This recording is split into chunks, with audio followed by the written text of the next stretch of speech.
LucidQuest Neuroscience Strategic Roundup, covering developments from June 17 through July 21, 2026. This reporting period highlighted a shift in neuroscience competition, from proving therapeutic efficacy to designing treatments that better fit the realities of long-term care.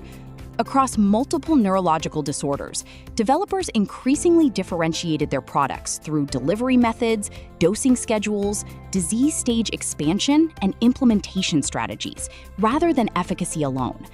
The market is evolving towards solutions that reduce treatment burden while improving access and supporting adoption in routine clinical practice. 4 themes stood out during this reporting period.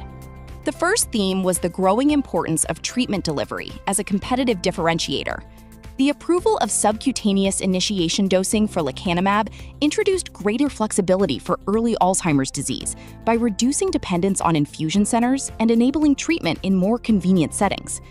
Cemdisiran reinforced this trend with a proposed once every 12-week subcutaneous schedule in generalized myasthenia gravis. These developments suggest that administration burden is becoming part of the therapeutic value proposition, particularly in specialist care settings where capacity remains constrained. However, it remains uncertain whether greater convenience will translate into improved persistence, broader patient access, or meaningful payer recognition, particularly as monitoring requirements and reimbursement considerations continue to influence uptake. A second major theme was the expansion of therapies into broader and later-stage patient populations.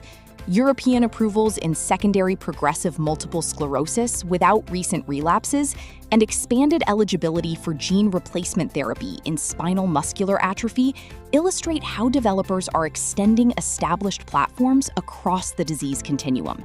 These strategies may create new commercial opportunities while addressing areas of significant unmet need. At the same time, long-term durability, treatment sequencing, affordability, and national reimbursement decisions remain critical uncertainties that will determine the ultimate impact of these launches. The third theme was renewed competition in neuropsychiatry through differentiated mechanisms of action. Ecopipam advanced toward potential commercialization in pediatric Tourette syndrome with a selective dopamine D1 approach, while centanafadine demonstrated encouraging Phase 3b results in adults with ADHD and comorbid anxiety through broader monoamine activity. These programs reflect a shift toward more tailored therapeutic profiles, rather than incremental improvements within established classes.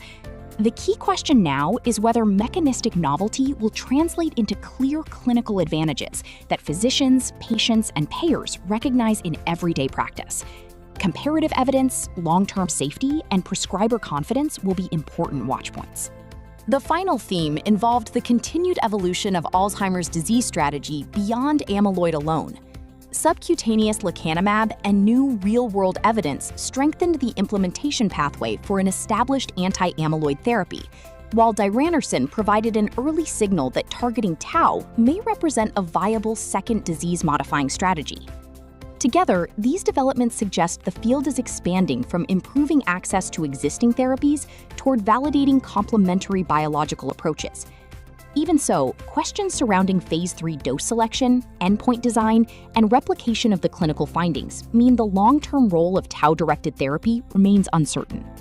Looking ahead, we will be watching final regulatory decisions for centanafadine and cemdisiran, early European adoption of tolebrutinib, and the influence of liver monitoring requirements, reimbursement and sequencing decisions for expanded SMA gene therapy, real-world adoption of at-home lecanemab initiation, and the design choices for diranersen's Phase 3 program.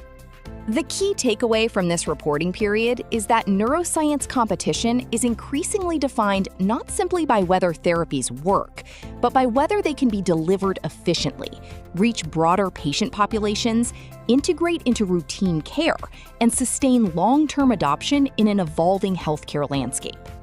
Thank you for joining this edition of the LucidQuest Strategic Roundup. For more healthcare market intelligence and strategic analysis, visit www.lucidquest.com.